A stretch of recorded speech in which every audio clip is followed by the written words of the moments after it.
Hello guys, अस्सलाम वालेकुम रहमतुल्लाहि वबरकात। आप देख रहे हैं राइस तलहा और मैं हूं आपसे मुखातिब तलहा लुकमान। गुज़िश्ता 2 दिन पहले पाकिस्तान में एक ऐसा वाक़या आते आते रह गया। अगर वो वाक़या पेश आ जाता तो पाकिस्तान की पेशानी के ऊपर एक और बदनामी का दाग आ जाता।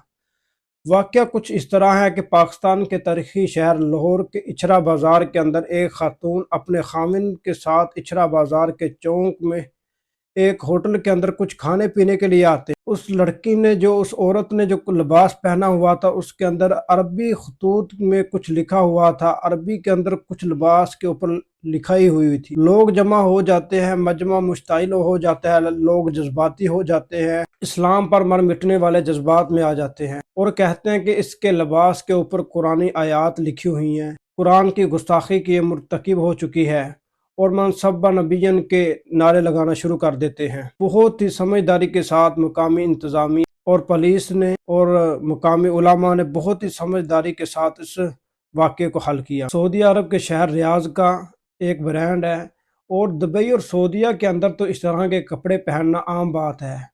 और ये सऊदी अरब के शहर रियाज का एक ब्रांड है जो पूरी दुनिया के अंदर अपने ऑनलाइन अपने कपड़ों को फ़रोख्त करते हैं, बेचते हैं। और ये मैंने बताया कि अरब ममालिक में तो इस तरह के जिनके ऊपर खतूत हों, अभी इन कपड़ों को पहनने के अंदर कोई इतराज़ भी नहीं होना चाहिए। कोई अशार लिखा लेते हैं, किसी को कोई बात अच्छी लगे तो वो लिखा लेते हैं। जब वो कमीज़ मकामी उलामा को दी गई कि आप देखें कि इसके ऊपर क्या लिखा हुआ है, तो उन्होंने जब उसके अंदर गौर फिक्र की तो उसके ऊपर लिखा हुआ था हलवा खुशी हयात, यानी कि जो खुशी को लफाज रिप्रेजेंट करते हैं इस तरह के हरूफ लिखे हुए थे। फिर एक वीडियो नज़रों से गुजरी कि जो एसपी बानो और एसएचओ साहब मुखातिब हो रहे थे और उसके बाद जब लड़की की तरफ कैमरा किया गया तो लड़की हाथ जोड़कर माफ़ी मांग रही थी। देखकर बहुत अफसोस हुआ कि इस लड़की का क्या कसूर था, क्या जुर्म था जिस जुर्म में हमने पहले तो उससे अजियत पहुंचाई। हालांकि उस मौके पर उस लड़की को इस तरह लगने लगा कि मुझे अभी कत्ल कर दिया जाएगा, मुझे अभी आग लगा दी जाएगी। फिर वो हमसे ही माफ़ी मांग रही है। भाईजान, हमें ख्याल करना चाहिए इस्लामी अहकाम को, इस्लामी रवायात को। ये तो एक सऊदीया का ब्रांड है, मैंने आपको दुबई का सऊदीया का ब्रांड है, ये तो मैंने आपको बता दिया है। उन मुल्कों के अंदर इस तरह के कपड़े पहनना आम सी बात है। अरबी एक मुस्तकिल जुबान है, सिर्फ कुरान ही नहीं अरबी में नाजिल हुआ, इसके अलावा जो जितने भी दुनिया के अंदर अरब बस रहे हैं उनकी जुबान भी अरबी है।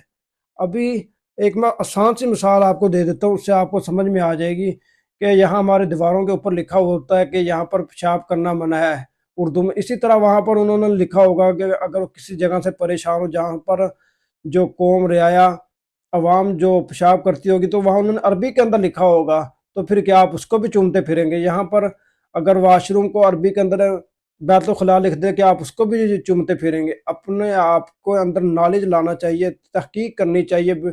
तनकीर से पहले तहकीक ज़रूरी है। आज हमारे माशरे के अंदर बहुत सारी ऐसी बुराइयां हैं कि जिसका सबब सिर्फ़ और सिर्फ सबब ये बनता है कि हम तहकीक नहीं करते, हम तनकीर कर देते हैं। अगर हम तहकीक को मुकद्दम रखें और तनकीद को मौखर रखें तो बहुत सारी ऐसी बुराइयां हैं जिनका हमारे माशरे के अंदर से ख़ात्मा हो सकता है।